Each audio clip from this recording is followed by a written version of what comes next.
So here we have a typical Nevada landscape area. This one happens to be on a commercial center. Got some Texas Rangers that have been sheared. Others have been natural.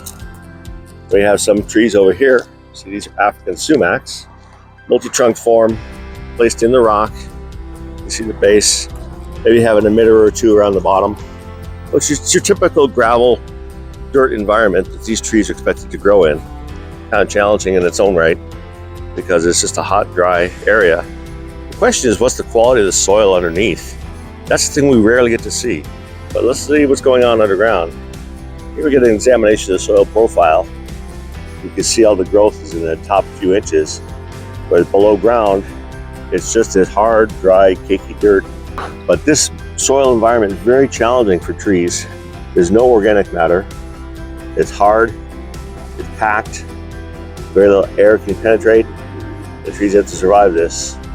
Where we have this cutaway, we can actually see the type of soil underground. These are challenging environments for roots to penetrate. If you look, you can see all the roots are in the upper layer where they can get some oxygen and some moisture to try to survive. But down deeper, this hard, dry, chalky material with no organic matter doesn't work. This we can see is actually an old root ball from a tree that was installed. You see this original material, but that's from the box it came in.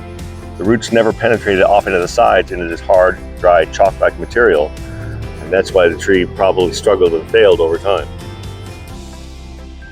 Well, so here's an example of what we're dealing with in Nevada soil.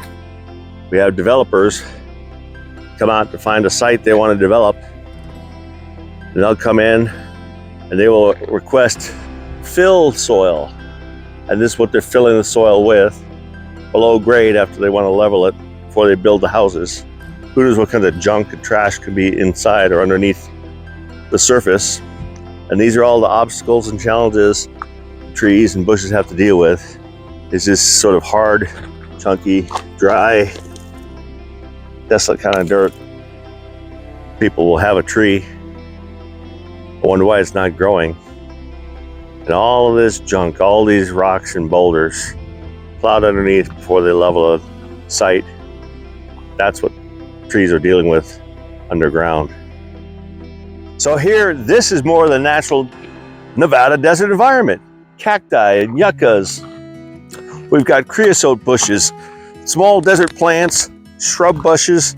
These plants are adapted to this poor soil, very shallow amount of dirt to expand their roots and to suck up water when they can. That's the adaptation. But as we've evolved and expanded into Nevada, we can see behind us demand for views, property values, and houses are built right up inside, set into the side of the mountains here. The demand for new housing throughout the valley, we're reaching up into the hillsides, into the mountains. You see how we cut away the mountains, level it off, and we're putting houses onto these places that used to be mountainsides. They go out, they carve these houses into the side of the mountains, but this is what this is built on. It's this rock. This rock. That's what they're expecting things to grow on. Sure, those bulldozers can chisel it out. They grade it a little bit, put some stuff, but this is what's underneath, and you expect tree roots to grow on that. It just can't be done well. So this is a client's house where we've been doing some deep root feeding for years. Originally, this poor magnolia was really struggling. It's still catching up, but it's doing much better. Getting more new life back, less dead wood. It's starting to look much healthier. Okay, so let's take a look and see what's really happening with the soil around the well of this tree, which we've been treating with our blend. We pull this out, we look at the soil itself. You see how dark and rich that is? That's because they have a presence of organic matter introduced. Even in the lower portion, see if I can get this out where we can see it. You'll see that the denser clay-like material still has organic matter and color compared to the Nevada dry soil. This here, you see a little bit of the soil. See, it's got a more brown, rich color. You get down into the actual real soil down below, Even the clayish base soil has got more color and the presence of more organic matter. So this is gonna be a better environment for those tree roots to expand and grow and get the nutrients out of.